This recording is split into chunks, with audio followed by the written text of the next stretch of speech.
요실금이라는 것은 소변이 의도치 않은 순간에 새어나오는 것을 우리가 요실금이라고 말하는데요. 요실금 관련 검사를 받으러 병원에 오셔야 되는 4가지에 대해서 말씀드리겠습니다. 첫 번째는 요실금 팬티나 패드를 매일 쓰는 경우, 두 번째는 성관계를 하다가 소변이 새는 경우, 세 번째는 소변이 너무 자주 마렵거나 어딜 가든 화장실을 파악하지 않으면 내가 너무 불안한 경우, 마지막으로 자다가 소변을 보기 위해서 깨는 증상, 야간요가 있는 경우, 야간요로 인해서 삶의 질이 많이 떨어지신 분들은 요실금 관련 검사를 받으러 병원에 꼭 오시면 좋겠습니다. 요실금 치료는 보험 적용이 되기 때문에 다른 일반 수술 대비 금전적인 부담이 적습니다. 요실금 수술도 한 10분에서 15분 정도면 끝날 수 있는 간단한 시술이기 때문에 너무 두려워하지도 않으시면 좋겠습니다. 요실금 증상이 있다고 해서 무조건 수술을 하는 건 아니죠. 그래서 정확한 진단이 아주 중요해요. 정확한 진단을 하기 위해서는 증상에 대한 자세한 문진이 필요하지만 이에 더불어서 요역동학 검사가 필요합니다. 모든 병원에서 이 검사 기계를 갖추고 있는 건 아니기 때문에 요실금 증상으로 병원에 방문하실 때에는 검사 기계가 있는지 확인을 해보고 방문하신 후에 정확한 문진을 통해서 정확한 진단 후에 수술 여부를 결정하시면 되겠습니다. 요실금의 종류에는 여러 가지가 있지만 그 중에 우리가 가장 많이 설명드린 요실금은 3가지입니다. 첫 번째는 복압성 요실금, 두 번째는 절박성 요실금, 세 번째는 혼합성 요실금입니다. 복압성 요실금이라는 것은 내가 복압이 올라가는 상황, 기침, 재채기, 줄넘기 이런 상황에서 소변을 잡아주는 힘이 약해서 소변을 새는 것을 의미하죠. 이런 경우에는 나이가 들수록 더 심해진다기보다는 근육이 약해진다든지 출산 이후에 체중이 많이 늘었다든지 이런 몸의 신체의 변화에 따라서 구조적으로 바뀐 것이기 때문에 시간이 지나면 지날수록 더 나빠지면 더 나빠졌지 더 좋아지진 않습니다. 즉 자연치유라는 건 없다는 뜻이죠. 복압성 요실금의 치료는 크게 수술적인 방법과 비수술적인 방법으로 나눌 수가 있어요. 우선은 비수술적인 치료부터 설명을 드려보면은 이거는 아주 심하지 않은 복압성 요실금 증상이 있을 때, 그러니까 증상의 초기라고 말씀드릴 수 있죠. 그럴 때 할 수 있는 방법이고요. 첫 번째는 무조건 케겔 운동입니다. 골반 근육 강화 운동이라고도 얘기를 하는데요. 케겔 운동을 통해서 골반 기저근을 강화시켜주면 그 자체가 요도의 관략근 역할을 해주기 때문에 증상을 호전시켜 줄 수가 있어요. 두 번째는 먹는 음식에 대해서 조절을 하는 건데요. 이뇨작용이 있는 카페인이나 알코올, 탄산음료, 초콜릿 이런 것들을 많이 복용하시게 되면은 자꾸 소변이 많이 차게 되면서 증상이 더 심해진다는 느낌이 들 수가 있어요.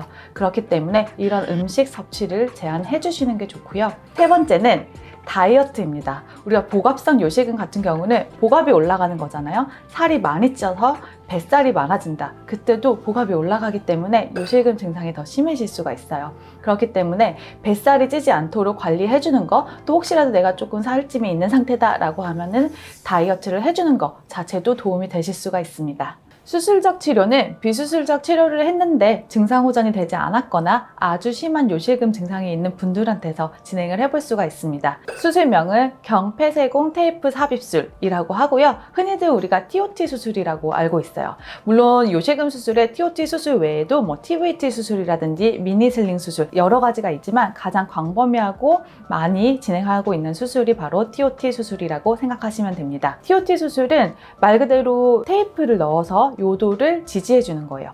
요도가 처지면서 소변이 셀 수 있는데 이 요도를 지지해 줌으로써 복압이 들어간다 하더라도 소변이 새지 않도록 도와주는 수술이라고 생각을 하시면 되고요. 절박성 요실금은 내가 지금 화장실 가고 싶다라고 요일을 느끼는데 참지 못하고 화장실에 가는 도중에 바로 소변이 새어버리는 증상을 얘기를 해요. 과민성 방광이라는 것도 절박성 요실금과 함께 있기도 하고 또 따로 있기도 한데요. 과민성 방광은 하루 종일 소변을 보고 싶어요. 화장실에 너무 자주 가고 8회 이상 간다고 설명을 하거든요.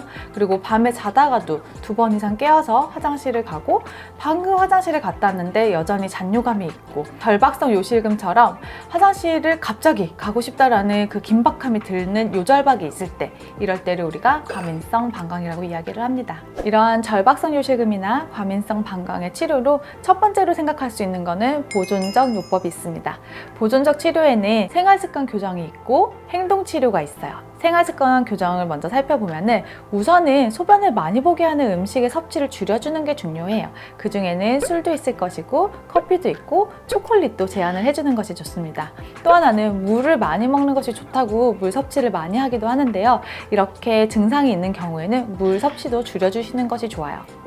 그 외에도 금연이라든지 체중 감량도 도움이 될 수 있습니다. 생활습관 교정 외에도 외음질 위축증이 있다라고 하면은 국소 에스트로겐 요법을 적용해주는 것도 도움이 될 수 있어요. 그 외에도 아주 중요한 치료 2가지가 있는데, 한 가지는 골반 기저근 강화 운동이라고 해서 우리가 흔히 케겔 운동이라고 얘기하는 거고요. 또 하나는 방광 훈련입니다. 이 2가지에 대해서는 나중에 다시 또 자세히 말씀을 드리는 기회가 있을 것 같아요. 보존적 치료가 첫 번째 치료기는 하지만 보존적 치료만으로 효과가 없는 경우가 많이 있어요. 이럴 때는 우리가 약물요법을 함께 적용하게 되는데요.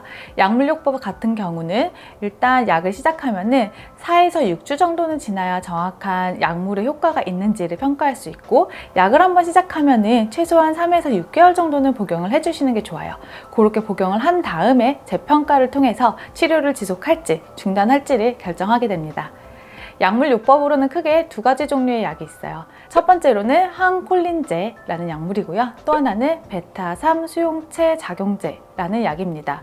항콜린제는 전통적으로 많이 사용해오던 약이에요. 그렇기 때문에 우리가 지금까지 굉장히 많은 치료제들이 나와 있는데, 이 약의 기전은 방광 근육이 수축하는 것을 막아주는 역할입니다. 수축을 막아줌으로써 방광이 충분히 이완될 수 있도록 도와주는 거고, 저장기 동안에 충분한 소변을 저장할 수 있도록 해준다고 보시면 되세요. 하지만 이런 항콜린제 약물은 입마름이라든지 눈이 건조해진다든지 변비 등의 부작용이 빈번하게 나타난다는 단점이 있습니다. 2번째 약물은 베타3 수용체 작용제라는 약물이에요. 이거는 항콜린제와 반대로 방광의 이완을 도와주는 약물이에요. 그러다 보니까 방광이 저장을 해야 되는 그 시기를 조금 더 편안하게 이완할 수 있도록 도와주는 역할이고요. 항콜린제에 비해서 부작용이 적어서 요즘에 많이 사용하고 있습니다. 다만 혈압과 심박수 증가에 부작용이 있을 수 있기 때문에 고혈압이 잘 조절되지 않으시는 분이라면 꼭 피해야 하는 약물입니다. 하지만 보존적 요법과 약물 치료에도 특별히 호전이 안 되는 경우라면 그 외에 추가적인 치료가 필요할 수가 있어요. 많이 하는 치료는 아니지만 3차 의료기관에서 도움을 받으실 수가 있습니다. 방광 내에 보툴리누스 독소 주입술, 천수신경 조정술 혹은 수술적인 치료가 있을 수 있겠습니다. 마지막으로 혼합성 요실금이라고 말하는 것은 앞에 말씀드렸던 복합성 요실금과 절박성 요실금 2개가 합쳐져 있는 요실금을 의미하고요. 복합성 요실금과 혼합성 요실금이 같이 있는 만큼 기침할 때도 소변이 새고 화장실 앞에서도 소변이 갑자기 찔끔 새어버리는 그 2가지 증상을 호소합니다. 혼합성 요실금도 절박성 요실금과 마찬가지로 나이가 들수록 그 유병률이 늘어나게 되는 요실금입니다. 요실금 수술 후에 생길 수 있는 부작용에 대해서 말씀드릴까 하는데요. 부작용이 생기는 가장 주된 이유는 바로 이것 때문입니다. 요실금 수술에 이런 테이프를 삽입하기 때문에 부작용이 생길 수 있는데요. 첫째, 수술 실패.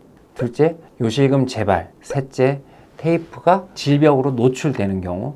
넷째, 테이프에 감염이 발생하는 경우.